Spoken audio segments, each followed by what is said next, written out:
নমস্কার, আমি বৈশাখী। শিল্প সাহিত্য বাই বৈশাখী চ্যানেলে সকল শ্রোতা বন্ধুদের স্বাগত জানাই।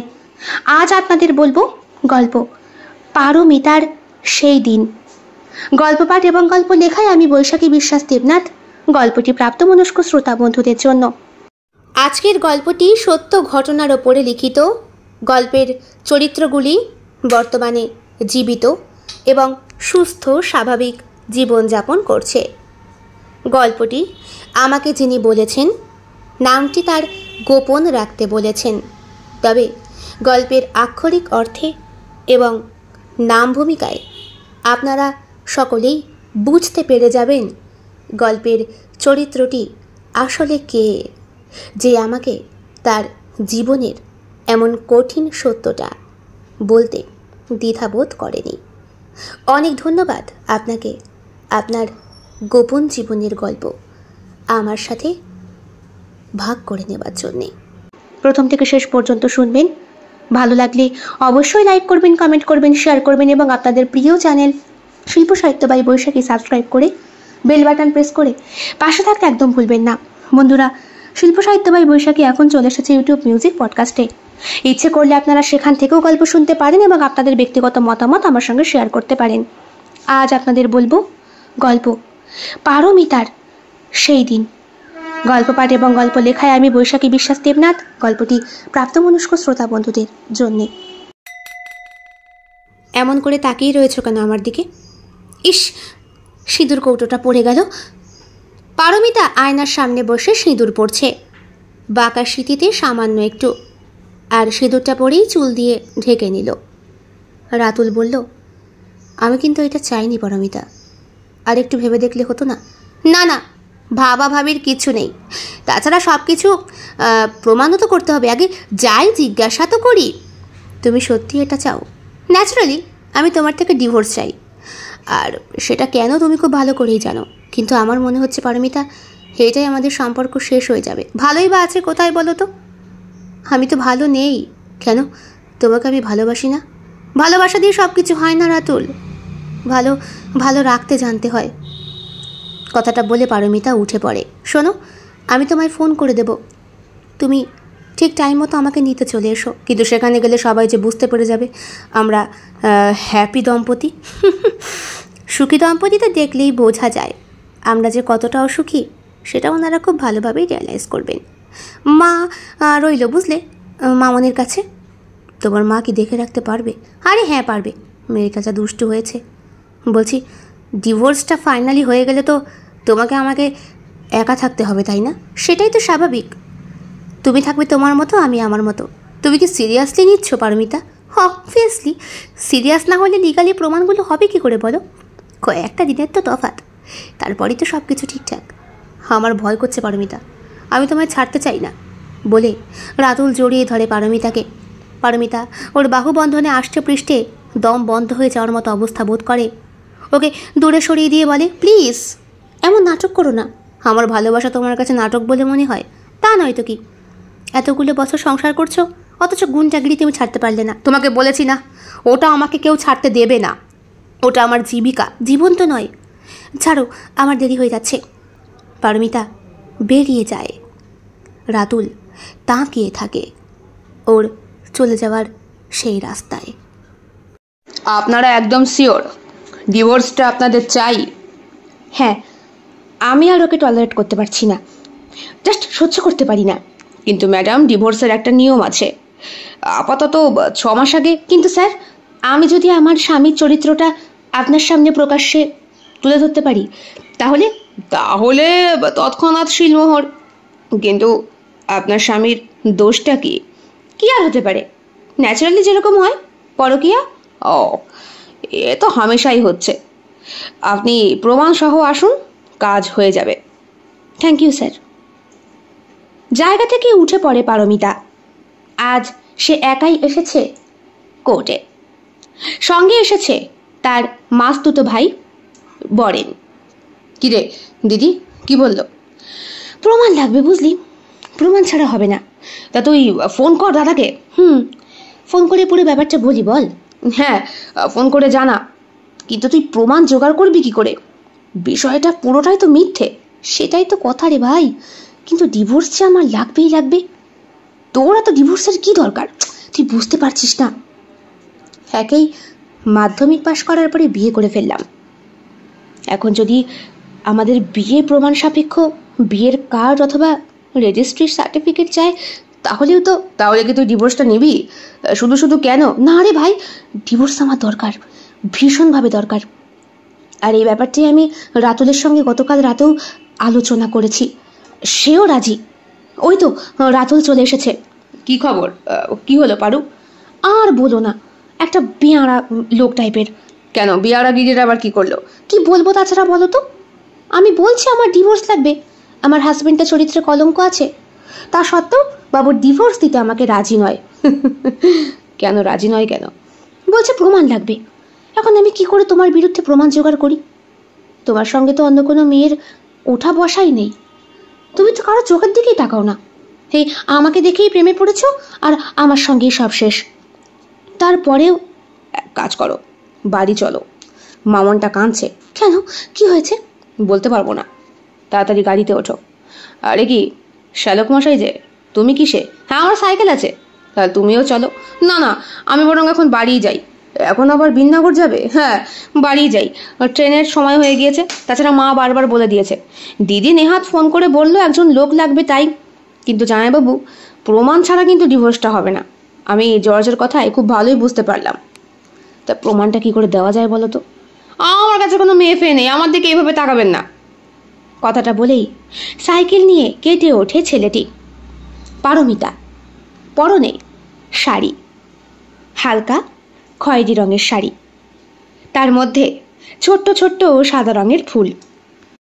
শাড়িটা কিন্তু খুব গাঢ় কালারের নয়, কালো রঙের ব্লাউজ, সেটা গ্লাস হাতা, গলায় মঙ্গলসূত্র সোনার, কানে ছোট ছোট দুটো কানমাকড়ি, সামান্য একটু সিঁদুর বাঁকা সিঁথিতে পরা, ছোট্ট একটা কালো টিপ, চোখে সানগ্লাস, হাতে শাখা পলার মধ্যে পলা বাঁধানো, আর আরেক হাতে আয়স্তি। কি ব্যাপার, উঠে বসবে নাকি টোটো করে যাবে? শাড়ি পরে এসেছি তো, সামলাতে পারবো। কোর্ট চত্বরে দাঁড়িয়ে দাঁড়িয়ে ওরা কথা বলছিল, এমন সময় দুজন কনস্টেবল কোথা থেকে এসে বললেন, আপনাদের মধ্যে কি কোনো ঝামেলা হচ্ছে ম্যাডাম? উনি কি আপনাকে? আরে দাদা, না না, উনি আমার হাজবেন্ড। ও আচ্ছা আচ্ছা, আপনারা বাইরে গিয়ে কথা বলুন, এখানে সবাই কাজ করতে আসে। হ্যাঁ হ্যাঁ, এই তো চলে যাচ্ছি। তাড়াতাড়ি ওঠো। রাতুলের বাইকে উঠে বসে পারমিতা। বাইক ছুটে চলেছে। কি ব্যাপার বলো তো, মামনের কি হয়েছে? বলতে পারবো না। শাশুড়ি মা ফোন করে বললেন এক্ষুনি যেতে, মামন নাকি অসুস্থ বোধ করছে। তো ওইটুকু মেয়েকে তুমি না রেখে দিই তো পারো, সঙ্গে নিয়ে আসলেই হয়। বারে, তুমি সারাদিন কাজে থাকো, আমি সব সময় ঘরের মধ্যে, মেয়েকে সামলাতে গেলে এসব কোর্টের কাগজপত্র জোগাড় করবো কি করে? রাতুল, একটা বিশ্রী প্রবলেমে পড়ে গিয়েছি। কি করেছে তোমাকে ডিভোর্সটা দেব? আমার থেকে হাত ছোড়ানোর ইচ্ছে? আরে না, সেটা কি ইচ্ছে করে করছি? মেয়ের ভবিষ্যতের জন্য করছি। আমাদের ডিভোর্সটা যতক্ষণ না হচ্ছে ততক্ষণ পর্যন্ত তো আমি বাবার পেনশনের টাকাটা পাবো না। মাধ্যমিক পাশের পরই তোমাকে বিয়ে করলাম, পালিয়ে বিয়ে করলাম, সেই জন্য বিয়ের কার্ডটা পর্যন্ত নেই। এখন তুমিও সেরকমভাবে ইনকাম করতে পারো না। মেয়েটা জন্মালো, আমার ভবিষ্যৎ না হয় আমার বাবা করে দিয়ে গেছে, কিন্তু মেয়েটার ভবিষ্যৎ তো তোমার গড়ার দায়িত্ব। কি করব বলো, আমি তো চেষ্টা করি। চেষ্টা করলে তো হবে না রাতুল, তোমার যা শিক্ষাগত যোগ্যতা তাতে কোনো চাকরি তোমার হওয়ার সম্ভাবনা নয়, নেই বললেই চলে। এখন বেসরকারি কোম্পানি, সেটাও তোমাকে ঠকিয়ে দেবে। নিজের ব্যবসা ছাড়া তোমার আর কোনো উপায় নেই। ঠিক বলেছ, একদম ঠিক বলেছ। ইস, সেদিন যদি পালিয়ে গিয়ে তোমাকে বিয়েটা না করতাম। মা, বাবা, আসি। শোন মা, পরীক্ষা দিয়েই কিন্তু বাড়ি চলে আসবি, আজকে শেষ পরীক্ষা। তোর জন্য মুরগির মাংস রান্না করেছি, বলেছিলেন মা সরলা দেবী। হ্যাঁ হ্যাঁ মা, পরীক্ষা দিয়ে শটাং বাড়িতে। এই বোন, ভালোভাবে পরীক্ষা দিস। বড়দি মীনাক্ষী বলেছিল।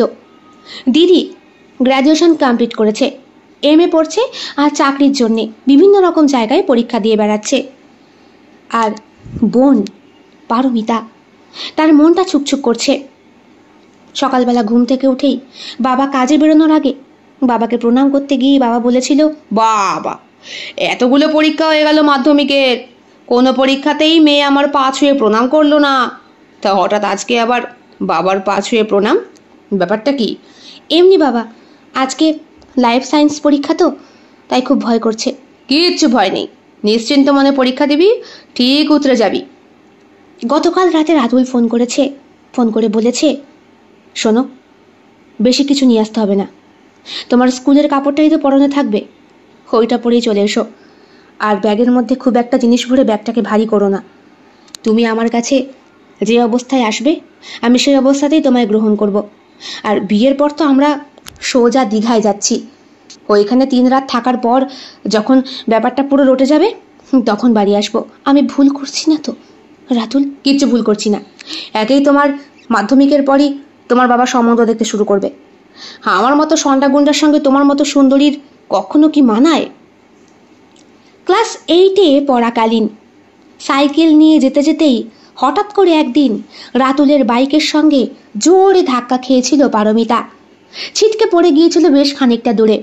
পারমিতার সঙ্গে ওর আরও কয়েকজন বান্ধবী ছিল।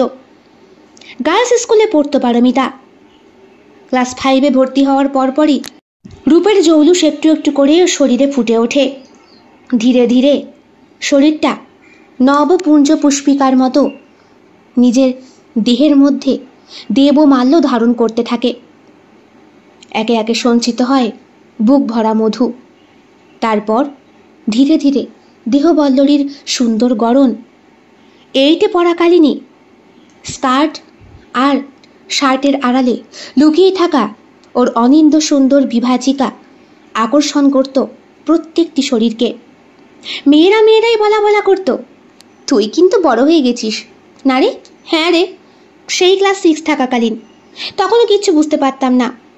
একদিন তো বাথরুমে অজ্ঞান, মা গিয়ে ধরাধরি করে ঘরে আনলো, দিদি মাথায় জল দিয়ে দিল। তারপর বিষয়টা যখন রিয়ালাইজ করলাম, তখন আমি সে কি কান্না। মা বলে কি না, এটা প্রত্যেক মাসেই হবে। তুই বল, ভাবা যায়? ধাক্কা খাওয়ার পরে রাতুল ছুটে এসেছিল, হাত দুটো ধরে উঠিয়ে বসিয়েছিল। সরি, আমি অ্যাকচুয়ালি তোমাকে দেখতে পাইনি, তুমি গলি দিয়ে বেরোচ্ছিলে আর আমি ঢুকছিলাম। একটু সাবধানে বাইকটা চালালেই আমি পড়ে যেতাম না? খুব লেগেছে তাই না? ভীষণ। দেখি দেখি। না না, স্কার্ট উঁচু করে হাঁটুটা দেখতে চেয়েছিল রাতুল, কিন্তু দেখতে দেয়নি পারমিতা। বারবার হাত দিয়ে চাপা দিয়ে দিচ্ছিল। ওর বান্ধবীরা বলেছিল, থাক থাক, হ্যাঁ আপনি বরং যান, একই স্কুল থেকে ফিরছি, তার উপরে আপনাকে এইভাবে আমাদের মাঝখানে দেখলে লোকে অন্যরকম সন্দেহ করে আপনাকেই মারবে। চলে গিয়েছিল রাতুল, কিন্তু যেতে যেতেও বাইক নিয়ে বারবার পেছন ঘুরে তাকাচ্ছিল। তারপর থেকেই বাইক নিয়ে স্কুলের সামনে দাঁড়িয়ে থাকতো রাতুল।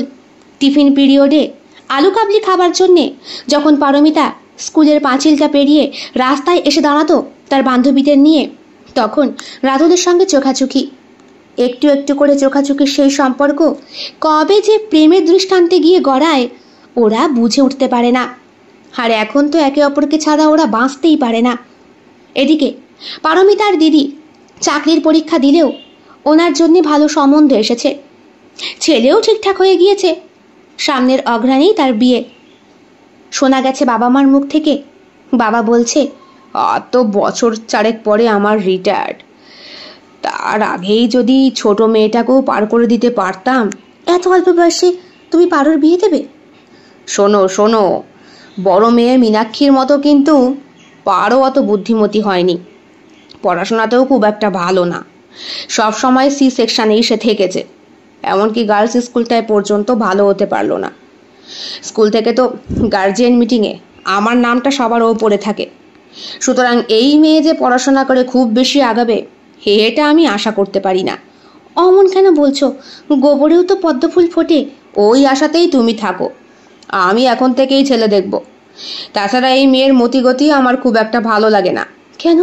মেয়ে তোমায় কি করেছে? কি করেনি সেটা বলো। বলা যায়? কবে কার হাত ধরে পালিয়ে যাবে আমাদেরকে ধাপ্পাবাজি মেরে।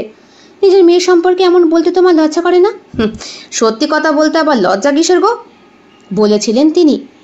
পারমিতা বাবা মার দরজার পাশ দিয়েই রান্নাঘরের দিকে যাচ্ছিল, ফ্রিজ থেকে ঠান্ডা জল বের করে খাবে বলে। বাবা মার কথা শুনে থমকে দাঁড়িয়ে পড়েছিল পারমিতা। ততদিনে মনের মণিকোঠায় সে রাতুলকে স্থান দিয়ে দিয়েছে। ভালোবাসার কথা না হোক, কিন্তু ভালোবাসা ফিল করতে শুরু করেছে। সেই দিনই স্কুল থেকে পালিয়ে গিয়েছিল পারমিতা। টিফিন পিরিয়ডের পর পাঁচিলের ওপারে ব্যাগটাকে এদিক ওদিক ট্রান্সফার করতে সাহায্য করেছিল ওর ওই 4 বান্ধবী। থ্যাঙ্কস থ্যাঙ্কস, এই সাবধানে যাবি। আর শোন, ছুটির সময় ঠিক 4টের মধ্যে এখানে এসে হাজির হবি। একসঙ্গে সাইকেল নিয়ে বেরোবো, যাতে ম্যাডামরা না বুঝতে পারে। কিন্তু যদি ক্লাসে গিয়ে, দূর, আমাদের আবার ক্লাস হয় নাকি?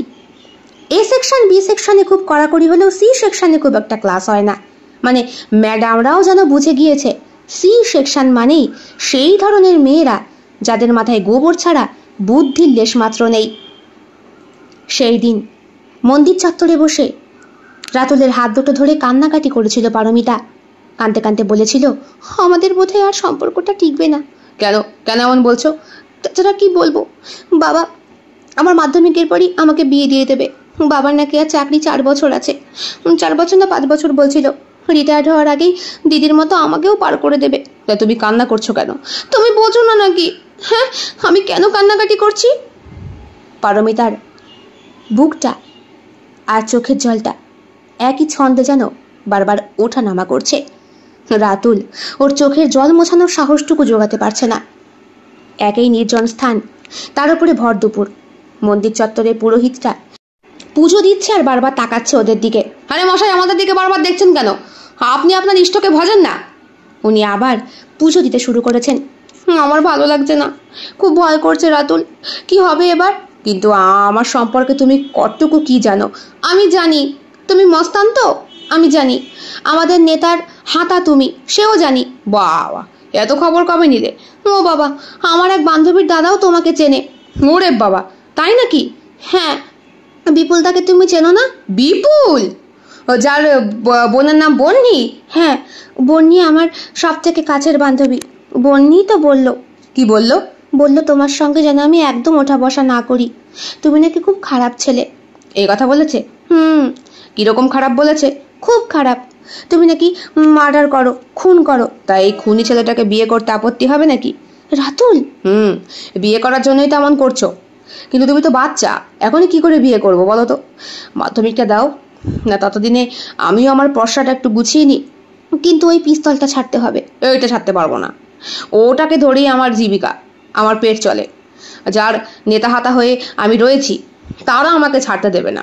এখন যদি আমি বলি আমি ভদ্র মানুষ হতে চাই, আমার গর্দানটা ওরাই নেবে। কিন্তু আমি তো তোমায় ভালোবাসি। আমি অনেক সিনেমায় দেখেছি ভালোবাসা মানুষকে বদলে দেয়। ওগুলো সব গল্প কথা, সত্যি কখনো হয় না।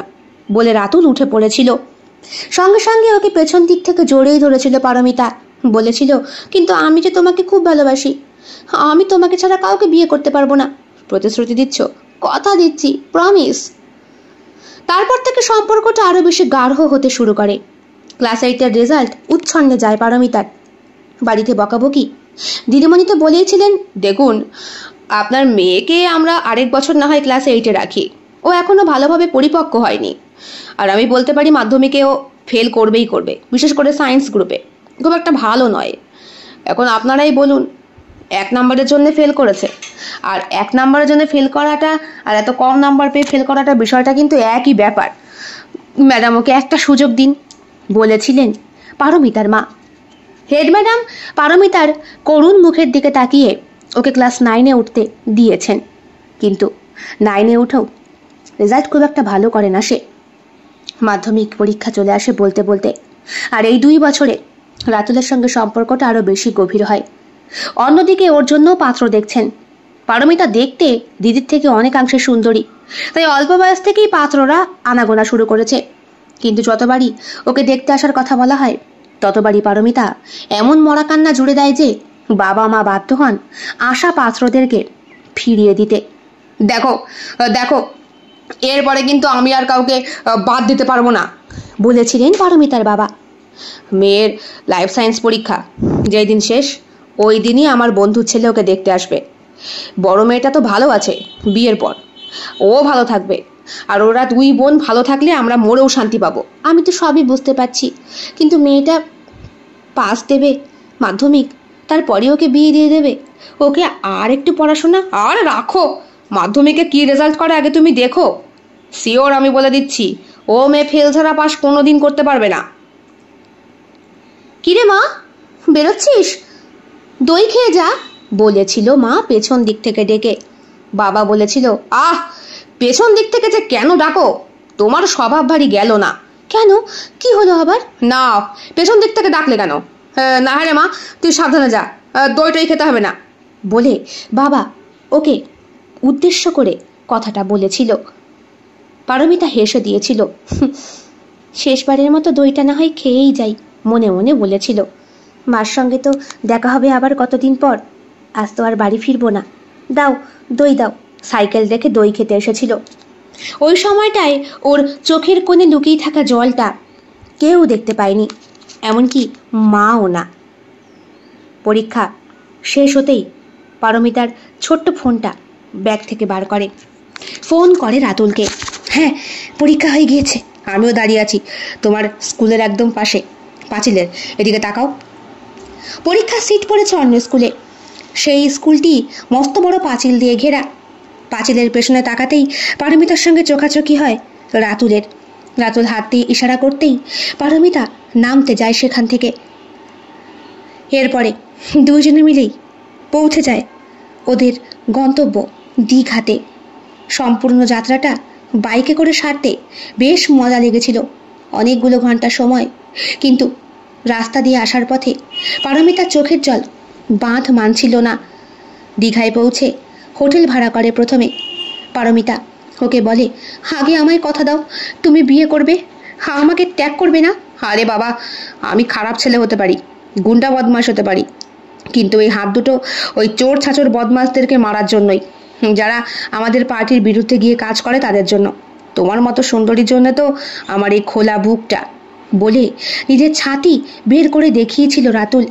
আর সেইখানেই মাথা দিয়ে জড়িয়ে ধরেছিল পারমিতা। এরপরে সন্ধে গড়াতেই একটি মন্দিরে গিয়ে ওরা বিয়ে করে, সিঁদুর দান করে।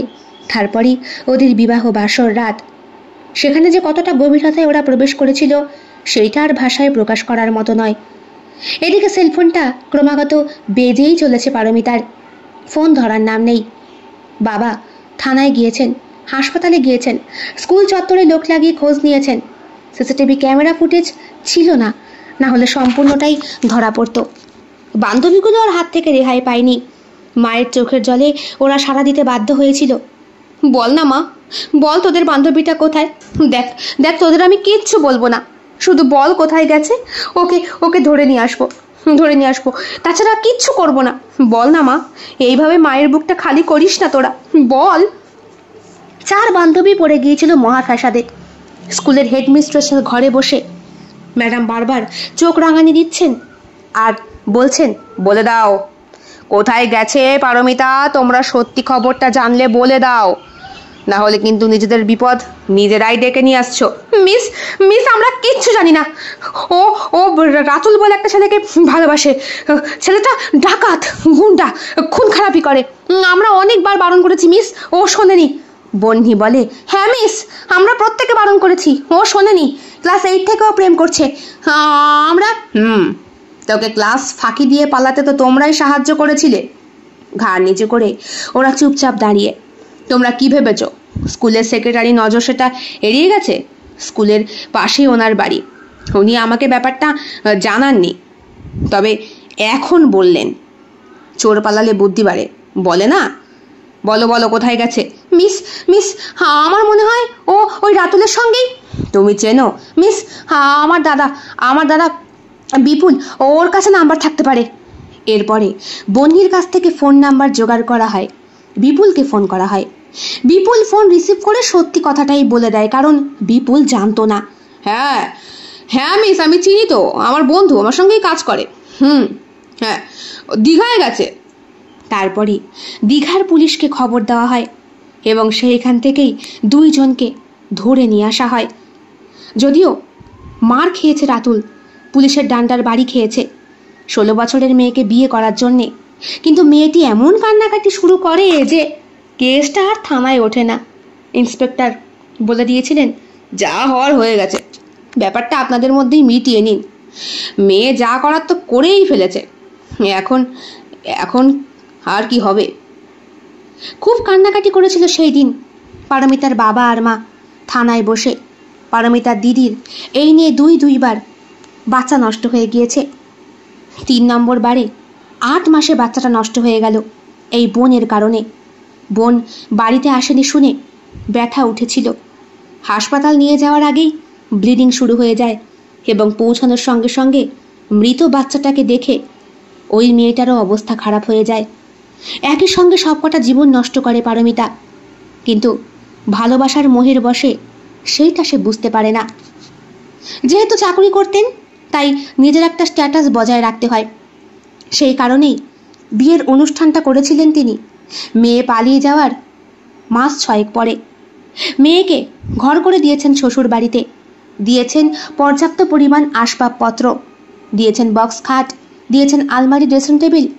জামাইকে বড় হওয়ার জন্য দিয়েছেন নগদ 25 লক্ষ টাকা, কিন্তু সেই টাকা জামাই জুয়া খেলাতে উড়িয়ে দিয়েছে। বছরখানেক ঘুরতে না ঘুরতেই মেয়ের কোল জুড়ে একটা ফুটফুটে নাতনি জন্মগ্রহণ করে, আর সেই নাতনিকে দেখেই সর্বপ্রথম আর সর্বশেষ হাসিটা হেসেছিলেন পারমিতার বাবা। এদিকে বড়দির গর্ভেও হয়েছে 2 যমজ মেয়ে।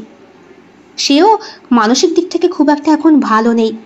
শ্বশুরবাড়ির লোকেরা ছেলে ছেলে কাম্য করত, আর ওই ছেলে ছেলে করেই নাকি বিয়ের প্রথম যে কটা বাচ্চা হয়েছে সব কটা বাচ্চা মেয়ে হওয়ার জন্যে ওরা আগেই পেটে নষ্ট করে দিয়েছে।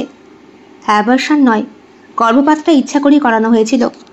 কখনো বা সিঁড়ির মধ্যে তেল ফেলে, কখনো বা বাথরুমের মধ্যে সাবান ফেলে পা পিছলে পড়ে গিয়েছিল অনেকবার, আর প্রত্যেকবারই জানা গিয়েছে মৃত কন্যা সন্তানের জন্ম দিয়েছিল সে। কি ব্যাপার বলল পারমিতা। হ্যাঁ, ভাবছি মেয়েটার জন্য একটু চিপস কিনে নিয়ে যাই। চিপস? তুমি টাকা পাবে কোথায়? আরে আজকে একটা কাজ পেয়েছিলাম। তাই তুমি আবার গুন্ডাগিরি শুরু করেছো? ভুলে যেও না আমাদের কিন্তু একটা মেয়ে আছে, পরে বড় হয়ে মেয়ের কিন্তু অনেক প্রবলেম হতে পারে। দূর, কিচ্ছু হবে না। দূর করো না তো। তাছাড়া কি করব? আমি কি সেটা জেনেই তো তুমি আমাকে বিয়ে করেছিলে। রুখে ওঠে রাতুল। আজকাল প্রায় সে এরকম করে। মাল খেয়ে বাড়ি ফেরে অনেক রাতে মারধরও করেছে পারমিতাকে, আবার সকালবেলা উঠে সোহাগ করেছে। বলেছে, রাগ করো না ডার্লিং, রাগ করো না। এই তুমি ছাড়া আমার কে আছে বলো? মাও মরে গেছে, এখন তুমি আর মেয়ে ছাড়া আমার বাঁচার উপায়টা কি? প্লিজ রাগ করো না। এই মাল খেয়ে অতিরিক্ত নেশায় পারমিতা ক্ষমা করে দিয়েছে ওর স্বামীকে, কিন্তু এখন মেয়ে বড় হচ্ছে, টাকার প্রয়োজন হচ্ছে। জামাই ষষ্ঠীতে সেইবার গিয়ে গলদা চিংড়িতে হাত ডুবিয়ে যখন খেতে শুরু করেছিল রাতুল, তখন বাবা বলতে বাধ্য হয়েছিল, বলি বাবা, তোমার রুজি রোজগারের খবর কি?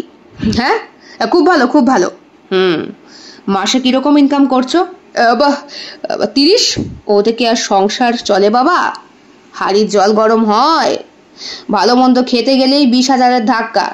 মেয়ে বড় হচ্ছে, মেয়ের স্কুল আছে, ফিজ আছে, প্রাইভেট টিউশন আছে, তাছাড়া মেয়েকে তো কিছু শেখাবে। পারমিতাকে যেমন আমরা গান শিখিয়েছি, নাচ শিখিয়েছি, ছোটবেলারও নাচের অ্যালবাম পর্যন্ত আছে। ও স্টেট অবধি গিয়েছিল নাচ করতে, তারপরে আর পেরে ওঠেনি। চেষ্টা তো করেছিল। হ্যাঁ বাবা, আপনি দেখুন না কি করা যায়। চুপ হয়ে গিয়েছিল পারমিতার বাবা। ঘুরে তাকিয়েছিল পারমিতার দিকে। পারমিতা মাথাটা নিচু করে ফেলেছিল। সেই দিন রাত্রেবেলায় রাতুল বাড়ি ফিরে যাওয়ার পর পারমিতা থেকে গিয়েছিল বাবা মার কাছে। সেই দিনই বলেছিলেন তিনি, শোন মা, তোর দিদির বিয়ে হয়ে গিয়েছে। লিগালি তোর দিদি এখন আমার সম্পত্তির ভাগ পেলেও আমার পেনশনের টাকায় তার কোনো অধিকার নেই, কিন্তু তুই আমার কাছেই বেশিরভাগ দিনটা থাকিস। শ্বশুর বাড়িতে তোর শাশুড়ির টর্চার তোর সহ্য হয় না। হবে কি করে বল? শিক্ষিতদের সঙ্গে বাস করা মেয়েটা অশিক্ষিতর মাঝখানে গিয়ে কি আর সেরকম হতে পারে? তোর শাশুড়ির মুখে সবসময় মদের গন্ধ, জুয়ার গন্ধ। ওই মহিলা একটা রাক্ষস ছেলে জন্ম দিয়েছে, তুইও কপাল গুনে সেই ছেলের সঙ্গেই জড়ালি। ওসব কথা এখন আর বলে কি হবে, বলেছিলেন পারমিতার মা। আমাকে বলতে দাও, আমাকে বলতে দাও। এই তোমরা আমাকে না বলতে দিয়েই সবসময় চুপ করিয়ে রেখে রেখে না আমার শরীরটাকে আরো বেশি খারাপ করছো। শ্বাসকষ্ট উঠে গিয়েছিল লোকটির। ওনার বুকের ওপরে হাত বোলাতে বোলাতে কথাটা বলেছিলেন পারমিতার মা। দেখ মা, আজকে তোর এই হাড় জ্বালানোয় তোর বাবার পর্যন্ত আয়ু ক্ষয় হচ্ছে। আমার জন্য বাবা? তাছাড়া কি, তুই কেন সেদিন মরতে পালিয়ে গিয়েছিলি বল? তুই যদি সেই দিন ঠিক থাকতিস তাহলে তোর বাবার কিচ্ছু হতো না। পারমিতা খুব দুঃখ পেয়েছিল, তবুও ওকে দুঃখ পেতে দেখেও সত্যি কথাটা তো স্বীকার করতেই হবে। দেখ মা, তুই এক কাজ কর, ওই ছেলের কাছ থেকে তুই ডিভোর্স নিয়ে নে। তুই যদি একবার ডিভোর্স নিয়ে নিস আর সেটা যদি লিগালি হয়ে যায়, তাহলে আমার মৃত্যুর পর আমার পেনশনের টাকার ওপরে তোর মার অধিকার যেরকম, তোর অধিকার সেরকম থাকবে। আমার পরে তোর মা পাবে, তোর মার পর তুই পাবি, কারণ তুই ডিভোর্সি, তোর কোনো সংসার নেই। তাই বাবা, এটা পসিবল? হ্যাঁ, এটা পসিবল, কিন্তু ডিভোর্সই হতে হবে। তাছাড়া রাতুল তোকে কি দিয়েছে? কিচ্ছু না। ওকে বলে কই মিচুয়ালি কাজটা করে দে, তারপর না হয়। প্রেমের মোহে মোহিত পারমিতা সেই দিন রাত্রে বাড়ি ফিরে না এলেও পরের দিনই ফিরে আসে শ্বশুর বাড়িতে। শাশুড়ি মাও মারা যান মাস কয়েকের মধ্যে। মুখের কথাটা বলতে পারেনি পারমিতা, কিন্তু একদিন রাতে, সেই দিন মেয়ে ছিল বাবা মার কাছে। রাতুল মাল খেয়েও সেই দিন বাড়ি ফেরেনি, ওদের বিবাহবার্ষিকীর দিন। রাতুলের ভালোবাসায় আবার ভুলে গিয়েছিল পারমিতা। সেই প্রথম দিনের অনুভূতির মতো আজকে আবার সব কিছু কেমন যেন নতুন নতুন লাগছে। শোনো না, আমার কাছে না একটা প্ল্যান আছে। কি প্ল্যান? আমরা খুব ভালো থাকবো, সুখী থাকবো। আরে বলো না। তুমি তো জানো আমার বাবা চাকরি করে। হ্যাঁ, বাবার মৃত্যুর পর পেনশনের টাকা মা পাবে। হ্যাঁ, সেটাই তো স্বাভাবিক। তারপরে আমিও পেতে পারি। হ্যাঁ, কি করে সম্ভব? তুমি বিয়ে হয়ে গেছে না তোমার? হোক না, তোমার আমার ডিভোর্স হয়ে গেলে হবে। তুমি আমাকে ডিভোর্স দিতে চাও? চুপ হয়ে গিয়েছিল রাতুল। ভালোবাসার আবেগ শরীর থেকে ছিন্ন বিচ্ছিন্ন হয়ে গিয়েছিল। পারমিতাকে দূরে সরিয়ে দিয়ে বিছানায় শুয়ে পড়েছিল সে। পারমিতা এগিয়ে গিয়ে তার বাঁ হাতটা তার উপরে শুয়ে পড়ে বলেছিল, শোনো না। বুকের মাঝখানে পারমিতা শুয়ে রয়েছে। রাতুল অনিচ্ছাকৃতভাবে তার দিকে তাকিয়ে রয়েছে। ধরো না বলছি। পারমিতাকে আবার সে ধরে, পেছন দিক থেকে হাত দিয়ে জড়িয়ে। পারমিতা বলে, শোনো, আমরা ডিভোর্সটা জাস্ট এমনি নেব। কাজ মিটে গেলে আমরা আবার না হয়। এটা কি ঠিক হবে? কেন হবে না? আমি আগামীকালই গিয়ে উকিলের সঙ্গে কথা বলি। আমার একটা দাদা আছে মাস্তুতো, বিননগর থাকে, তাকে ডেকে নি। বাড়ি পৌঁছে গিয়েছে দুইজনে। কি হয়েছে মা, মামনের? জিজ্ঞেস করে পারমিতা। তোর মেয়ে যা বিচ্ছু, বাপের মতোই হয়েছে। সারাদিন হাতে বন্দুক নিয়ে খেলা করে বেড়াচ্ছে। পড়ে গিয়েছে দুটো সিঁড়ি থেকে, তাই। হো দেখি। মামন কান্না করছিল, কিন্তু মাকে দেখে সে চুপ। আবার তার খেলা শুরু হয়ে গিয়েছে। গিয়েছিলি? কিছু বলল? হ্যাঁ বলল, ডিভোর্সের প্রমাণটা মানে কি হিসাবে করবে। তাহলে রাতুলকে প্রমাণ করতে হবে সে শরীরের দিক থেকে অক্ষম, আর না হলে কি জিজ্ঞেস করেছিল মা। না হলে তার অন্য কোনো সম্পর্ক আছে। ভালো তো, তাই করে দে। অন্য সম্পর্কে জড়িয়ে গেছে, করে দে। তাহলে তো তোর বাবার পেনশনের টাকাটা তুই পাবি। তাছাড়া তোর বাবার শরীরের যা অবস্থা। বাবা পাশের ঘরে খুব কাঁদছে, শুনতে পায় পারমিতা। ছুটতে যায় বাবার কাছে। বাবা, তুমি কি চাও? তুই সুখে থাক, সেটাই আমি চাই। আমি এত অন্যায় করেছি তা সত্ত্বেও বাবা। তুই ডিভোর্সটা নিয়ে নে, নেওয়ার পরে দেখ, তারপরে সব ঠিক হয়ে যাবে। কিন্তু বাবা, রাতুলের চরিত্রে দাগ কি করে দেব? ও তো আমাকেই ভালোবাসে, খুব ভালোবাসে। আর বিয়ের পর থেকে সত্যি কথা বলতে কি বাবা, আমি কোনোদিন রাতুলকে অন্য কোনো মেয়ের সঙ্গে মেলামেশা করতেই দেখিনি। আমি প্রমাণটা জোগাড় করবো কি করে বলো তো? সেসব তুই আমার ওপর না হয় ছেড়ে দে। তুমি কি করবে বাবা? টাকা দিলে মেয়ে ছেলেও পাওয়া যায় ভাড়া করা, বুঝলি? তারাই সবটা করে দেবে বলেছিলেন বাবা। মাত্র 7 দিন। 7 দিনের মধ্যে উপযুক্ত প্রমাণ জোগাড় হয়ে যায়। রাতুল একটা বারে গেছে, সত্যি সত্যি সে যেত, মদ খেত। এখন তার পাশে বসে রয়েছে এক অপার্থিব সুন্দরী রমণী। দুইজনের হাতেই মদের গ্লাস, দুইজনে খাচ্ছে, হাসতে হাসতে কুটোকুটি দিচ্ছে। রাতুল ঘাড় নাড়িয়ে দিচ্ছে ওই রমণীর ঘাড়ের কাছে। তার ঠোঁট নেমে আসছে রমণীর ওষ্ঠের কাছে। এইরকমই কতগুলো ছবি তুলে জর্জের সামনে পেশ করার সঙ্গে সঙ্গেই ওদের ডিভোর্সের ওপরে শিলমোহর বসিয়ে দিলেন তিনি। লিগালি প্রুভ হলো ওরা দুইজন স্বামী স্ত্রী ডিভোর্সি। আর তো কয়েকটা মাসের অপেক্ষা, এরপরই দেখবি সব ঠিকঠাক। ডিভোর্সের পরপরই হার্ট অ্যাটাকে বাবা মারা যায়। ওই সময় রাতুলের সঙ্গে অনেকটা দূরত্ব তৈরি হয়ে ওঠে। যেহেতু ডিভোর্সটা লিগালি করতে হয়েছে, তাই এখন পারমিতা পার্মানেন্টলি বাপের বাড়িতে থাকে। শ্বশুর বাড়ির এলাকায় বাবার করে দেওয়া সেই বাড়িটা এখন নিষ্প্রাণ হয়ে পড়ে রয়েছে। রাতুল বেশ কদিন এখানে ছিল না, সে আউট অফ স্টেশন গিয়েছিল। বলা যায় না কখন কিভাবে ইনকোয়ারি হতে হয়, সেই কারণে। আপনি রাতুল না? আপনি আমাকে চিনতে পারলেন না?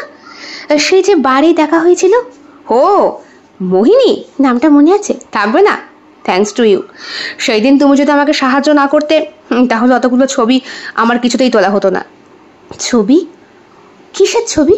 হে বাবা, তুমি জানো না আমার শ্বশুর তোমাকে ঠিক করেছিলেন না? এক্সকিউজ মি, আমি আমি আইটি কোম্পানিতে চাকরি করি, আমি কোনো বেশ্যা নই।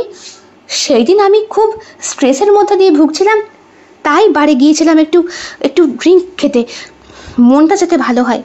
আমার সবে তখন আমার ব্রেকআপ হয়েছে। ও, আমি তো ভাবলাম আপনি কি ভেবেছেন আমি আপনার সঙ্গে লাইন মারতে, আর আমি আপনাকে কিভাবেই বা সাহায্য করলাম। থাক না, ওসব কথা এখন না হলেই নয়। না না, বলুন না, আমি শুনতে চাই। মনে মনে ভাবে রাতুল, এই মেয়েকে সত্যি কথা বললে কোনো রকমভাবে যদি এর কাছে কোনো টেপ রেকর্ডার থেকে থাকে, তাহলে তো মেয়েটা সত্যি কথা বলে দেবে। রাতুল বলে, থাক না, তোমায় খুব মিস করেছি মোহিনী বলে মেয়েটির হাত দুটো ধরে। মেয়েটিও বেশ অবাক। থ্যাংক ইউ সো মাচ আমাকে মনে রাখার জন্য। আসলে কি জানেন তো রাতুল বাবু, মানুষের মন যখন ভাঙা থাকে না, সেই ভাঙা মনে অপর একজন খুব শিগগিরই এন্ট্রি করতে পারে। মানেটা খুব স্বাভাবিক। কেন যেন মনে হচ্ছে আপনার আর আমার পৃথিবী যেন একই সীমানায় এসে মিশে গিয়েছে। এই দেখুন না, আপনিও ঘর ছেড়ে বেরিয়ে এসেছেন একটু স্নিগ্ধ হাওয়া উপভোগ করার জন্য। আমিও ঘরের চার দেওয়ালের বদ্ধ জীবন থেকে বাইরে বেরিয়ে আসতে চাই। আমারও আর সংসার, অর্থ এগুলো ভালো লাগে না। সব কিছু বৃথা। টাকা ইনকাম করলেই হলো না, জীবনে ভালোবাসাটার দরকার বলেছিল মেয়েটি। রাতুলও মোহিনীর মনোমুগ্ধকর হাসি, অপূর্ব প্রতিমার মতো মুখশ্রী, সুন্দর দেহবল্লরীর গড়ন দেখে ভুলে গিয়েছিল।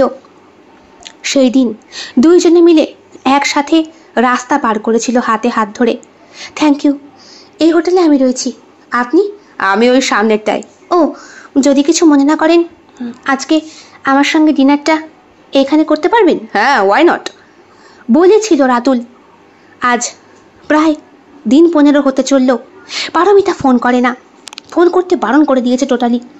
শ্বশুরমশাই বলে দিয়েছিলেন বারবার, ডিভোর্সটা হয়ে গেলে যেই পেপারগুলো হবে সেগুলো কিভাবে যেন জমা দিতে হবে, যাতে এই পেনশনের ব্যাপারটা সম্পূর্ণভাবে শিলমোহরযুক্ত হয়ে যায়। মায়ের পরে পাবে পারমিতা। দিদি জানে ডিভোর্স হয়ে গিয়েছে, কিন্তু ডিভোর্সটা যে নকল ডিভোর্স এইটা জানে না বাবা মাও। তারাও নিশ্চিন্ত হয়েছে রাতুলের কাছ থেকে আমাকে ছাড়াতে পেরে। সেই দিন পারমিতার বাদিকের চোখটা খুব লাফাচ্ছিল। বারবার ভাবছিল মামনের শরীর খারাপ করবে কিনা কি জানি। না, মামনের শরীর খারাপ নয়। সেই দিন পারমিতার যা ক্ষতি হওয়ার হয়ে গিয়েছিল সেই নিভৃত হোটেলের গোপন কোনো কক্ষে। রাতুল আর মোহিনী একসঙ্গে ডিনার সারার পরে মোহিনী বলে, আমার সঙ্গে একটু নাচ করবেন আমার ঘরে, হালকা মিউজিক বাজিয়ে? আমি নিজের মনটাকে একটু রিল্যাক্স করতে চাই। আজ কতদিন হলো আমি বাড়ি ছাড়া, সংসার ছাড়া, আমার কিচ্ছু ভালো লাগে না। কিন্তু আপনাকে দেখে মনে হচ্ছে আপনার মধ্যে আমি বেঁচে থাকার রসদ খুঁজে পাচ্ছি। আপনি খুব ভালো মানুষ রাতুল বাবু। রাতুল মনে মনে বলে, আমি ভালো মানুষ? আমি কসাই। এই হাতে কত খুন করেছি। নেহাত পারমিতাকে ভালোবেসে বিয়ে করেছি, তাই অন্য কোনো নারীর সঙ্গ আমি চাই না। কিন্তু যে মোহিনী নিজেই তার মনোমুগ্ধকর রূপ নিয়ে রূপের ডালি সাজিয়ে আমার কাছে নৈবেদ্য দিতে আসবে, তাকে আমি কি করে দু হাতে ঠেলে সরিয়ে দিই? হোয়াই নট বলেই রাতুল নাচ করেছিল ওর সাথে। আর ওই নাচ করতে করতেই হঠাৎ কোনো একটা সময়ে দুটো ওষ্ঠ পরস্পরের খুব কাছাকাছি চলে আসে। এরপরে বিছানার চাদর ওলট পালট হয়ে যায় এতদিনের বাত ভাঙা শরীরী চাহিদায়। কি ব্যাপার, ফোন করছি ফোন ধরছো না? বাবা, তুমি আবার আমাকে ফোন করো নাকি? বলেছিল রাতুল। বাজে কথা বলো না। শোনো, আমাদের ডিভোর্সটা লিগালি যেমন হয়েছে তেমনি বাবা যে কোর্ট পেপার জমা দিতে বলেছিল সব হয়ে গিয়েছে। এখন সব ঠিক আছে। আমি ডিভোর্সি বাবার মেয়ে, আর মায়ের পরে সবটা আমিই পাবো। বাবার কাজকর্ম হয়ে গিয়েছে। তুমি এবার চলে আসতে পারো, আর কোনো প্রবলেম হবে না আশা করি। ঠিক আছে, আমি 2-1 দিনের মধ্যেই ফিরছি। 2-1 দিন কেন? কে ফোন করেছে? রাতুল পাশ থেকে বলেছিল মীনাক্ষী, বিছানা থেকে উঠে বসে গায়ে চাদরটা জড়িয়ে। রাতুল ফোনটা রাখতে গিয়েও রাখতে পারেনি, কারণ ওই মেয়ে মানুষের কণ্ঠস্বরটা কানে প্রবেশ করে গিয়েছিল পারমিতার। কে কে রয়েছে তোমার কাছে? ওই একটু ঘুরতে এসেছি তো এখানে এক বন্ধু জুটে গিয়েছে। ও, তুমি বাড়ি ফিরে এসো তাড়াতাড়ি, বলেছিল বেচারি পারমিতা। এ আমার স্ত্রী। ও, স্ত্রী যেতে বললো বুঝি? ঝগড়া হয়েছিল তাই একটু ঘুরতে এসেছিলাম একা একা। বাচ্চা নেই? না না, বাচ্চা কাচ্চা নেই, এই বিয়ে করেছি মাত্র কদিন হয়েছে। ব্যাপারটা চেপে গিয়েছিল রাতুল। আর এই স্ত্রীকেও ডিভোর্স দেব, এর সঙ্গে আমি থাকতে পারি না। কেন? আরে দূর, আমাকে কোনো রকমভাবে সুখ শান্তি দিতে পারে না।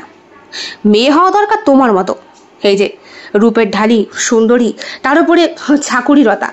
আচ্ছা, তুমি যাকে বিয়ে করবে সে যদি চাকুরি না করে তুমি তাকে মানবে? অফকোর্স, কেন মানবো না? প্রচুর ভালোবাসবো, সব সময়। সে আমাকে ভালোবাসবে? কথা দিচ্ছ? কথা দিচ্ছি। তুমি কি আমার হবে? বলেছিল মোহিনী। রাতুল মোহিনীর হরিণী রাঙা চোখে ভুলে গিয়েছিল নিজের আসল বাস্তব রূপটা। বাড়ি ফিরে আসতে 3 দিন সময় নিয়েছিল রাতুল। বাড়ি আসার পরই মেয়েটা দৌড়িয়ে গিয়ে জড়িয়ে ধরেছিল বাবা বাবা বলে। না, মেয়েটাকেও যেন আজকে দু চোখে দেখতে ইচ্ছে করছে না। সব কিছুতে আকাশে বাতাসে ছড়িয়ে রয়েছে মোহিনীর মায়া। কি ব্যাপার বলো তো, তুমি ফোন করলে ফোন ধরো না, আজকাল কেমন এড়িয়ে এড়িয়ে চলছো? আরে দূর, এড়িয়ে এড়িয়ে কোথায়? বাবা, তুমি এখন আমার মেয়ের শেষ আশা ভরসা। দেখো দেখো না, কথাটা বলেছিলেন শাশুড়ি মা, কিন্তু আপনারাই তো চেয়েছিলেন আমাদের ডিভোর্সটা হয়ে যাক, আর হয়েও গিয়েছে। এখন তো পারমিতার আর মামনের কোনো চিন্তাই থাকলো না। বাবা রেলের চাকরি করতেন, ছিলেন লোকো পাইলট, তাই যা মাইনে পাবেন তার অর্ধেক এখন আপনি পাবেন। আপনাদের সংসার ঠিক চলে যাবে। ওনার রেখে যাওয়া সম্পত্তি আর ওনার পরে পারমিতা আপনার জায়গায় বসে সেই টাকাটা পাবে। সুতরাং এখন তো আর কোনো... রাতুল, তুমি এগুলো কি বলছো? আমরা তো প্ল্যান করে কাজটা করেছিলাম, এখন তো আমরা আবার বিয়েটা করে নিতে পারি। কি বললি মনা তোরা? তার মানে? না না মা, আমরা সত্যি ডিভোর্সটা নিইনি। মায়ের চোখে জল, হেসে হেসে বললেন, ভালোই করেছিস। একটা বাচ্চাকে বড় করতে গেলে বাবা মা দুজনকেই প্রয়োজন হয়, তাই ভালোই হয়েছে। যা, মেয়েটাকে নিয়ে সুখে শান্তিতে থাক। বিয়েটা করে নে আবার টুক করে, একটু সিঁদুরটা পরে নে, তাহলেই সব ঠিক হয়ে যাবে। ওরে বাবা, মন থেকে ডিভোর্স না দিলে কি আর সত্যি সত্যি ডিভোর্স নেওয়া সম্ভব? ফোনটা বেজে ওঠে রাতুলের। তোমার ফোন এসেছে। কে ফোন করেছে? আমার কলিগ। বাবা, তোমার আবার কলিগ হয় কোত্থেকে? তুমি একটা গুন্ডা বদমাস। তুমি আবার ভালো কাজ কবে থেকে করতে শুরু করলে? মুখ সামলে কথা বলো পারমিতা। মানে? অনেক কথা বলেছি মুখ সামলে, আর নয়। তোমার হাতে অনেক মারও খেয়েছি। এখন আমার টাকায় তুমি চলবে, আমি যা বলবো তাই শুনবে, না হলে মাই ফুট। আমার হয়েছে তোমার টাকায় চলতে, আমি চললাম, থাকো তুমি মেয়ে নিয়ে। আর শোনো, ডিভোর্সটা তো ওটা আমি মন থেকেই তোমায় দিয়েছি। তোমার সঙ্গে সংসার করতে করতে আমি একঘেয়ে হয়ে গিয়েছিলাম। জাস্ট সবসময় বাবা মা ম্যা ম্যা ম্যা ম্যা বুঝি। আমার মাকে তত ভালোবাসতে না। রাতুল, এগুলো কি বলছো? ঠিকই বলছি, আমার মাকে তুমি দু চোখে দেখতে পারতে না। আমি কি বুঝি না? পুজোর সময় একটা শাড়ি পর্যন্ত নিজের হাতে কখনো কিনে দাওনি। এগুলো বাজে কথা। আমি তোমার মাকে প্রত্যেক বছর... থাক, মানুষটা মরে গিয়েছে, ওপরে চলে গিয়েছে। এখন তোমার মুখ থেকে সব মিথ্যে কথা শুনলে মরেও শান্তি পাবে না। ও মা, মা, তোমার জামাই কি বলছে? এগুলো কি বলছো বাবা? আপনিও চুপ করুন। টাকা টাকা টাকা হয়েছে তো, টাকা তো পেয়েছেন, এবার মা মেয়েতে মিলে ওই টাকায় বসে বসে কীর্তন করুন বলে রাতুল ঘাড় ধাক্কা দিয়ে পারমিতাকে ঠেলে সরিয়ে বেরিয়ে যেতে গিয়েছিল। ঠিক তখনই ছোট্ট মেয়েটা বাবা বাবা করে এগিয়ে আসলে তাকেও ধাক্কা মারে। মেয়েটা ছিটকে পড়ে যায় বাঁধানো শানের ওপরে, কপাল ফেটে রক্ত গড়িয়ে পড়ে। মোনা! চিৎকার করে ওঠে পারমিতা। এরপর নার্সিংহোমে ভর্তি করানো হয়, কিন্তু ছোট্ট মেয়েটিকে আর বাঁচানো যায়নি। সত্যি সত্যি ডিভোর্স না নিয়ে মিথ্যে ছলনায় ডিভোর্স করতে গিয়ে আজ পারমিতা আর রাতুল দুইজনের জীবনটাই শেষ হয়ে গিয়েছে। মোহের বশে পড়ে রাতুলও তার কাছের স্ত্রীকে নষ্ট করে দিয়েছে, সেই সম্পর্কের গরিমা নষ্ট হয়ে গিয়েছে ওদের আসল ভালোবাসার সেই সন্তানটি। ভাগ্যিস সে চলে গিয়েছিল, বেঁচে থাকতে বাবা মা দুইজন জীবিত থাকতে যে সন্তান উভয়ের ভালোবাসা না পেয়ে বড় হয়, সেই সন্তান অনাথ না হয়েও অনাথই হয়। পারমিতা আজও বেঁচে আছে, তবে সত্য ঘটনায় পারমিতার সন্তানটি এখনও তার কোলে আছে। কন্যা নয়, একটি ছেলে সন্তান। আর পারমিতার স্বামী, সে এখনও সেই নেতা হাতার সঙ্গে যুক্ত একটি গুন্ডা। খুন খারাপই তার হাতের মুষ্টির কাজ। মোহিনী সেই রাতুলের জীবনে অসংখ্য রূপ নিয়ে প্রতিদিন রাত্রিবেলা এক এক রকম কমনীয়তায় শত শত রূপে বারবার ফিরে আসে। আর সেই পারমিতা আজও তার সন্তানটিকে নিয়ে তার বাপের বাড়িতে থাকে। আজকে তার মাও নেই, বাবাও নেই, দিদি জামাইবাবুর সঙ্গে সম্পর্কটাও নেই। ওই পেনশনের কটা টাকায় বেঁচে থাকা বিলাসিতার মধ্যেই পারমিতার বাকি জীবনগুলো একটা একটা দিন করে কেটে যাবে। কেমন লেগেছে আজকের নিবেদন অবশ্যই কমেন্ট বক্সে কমেন্ট করে জানাতে একদম ভুলবেন না। ভালো লাগলে লাইক করবেন, শেয়ার করবেন এবং শিল্প সাহিত্য বাই বৈশাখী চ্যানেলটি সাবস্ক্রাইব করে বেল বাটন প্রেস করতে একদম ভুলবেন না। বন্ধুরা, আপনাদের সাহায্য এবং সহযোগিতা আমার কাছে অত্যন্ত গুরুত্বপূর্ণ। আপনারা সকলে খুব ভালো থাকবেন, সুস্থ থাকবেন, ঈশ্বরের কাছে এটাই প্রার্থনা করি। দেখা হবে খুব শিগগিরই আরও একটি নতুন স্বাদের ভিন্ন আঙ্গিকের গল্পের সঙ্গে। অবশ্যই গল্প পাঠ এবং লেখনীতে আমি বৈশাখী বিশ্বাস দেবনাথ। দেখা হচ্ছে খুব শিগগিরই। ভালো থাকবেন সবাই। নমস্কার।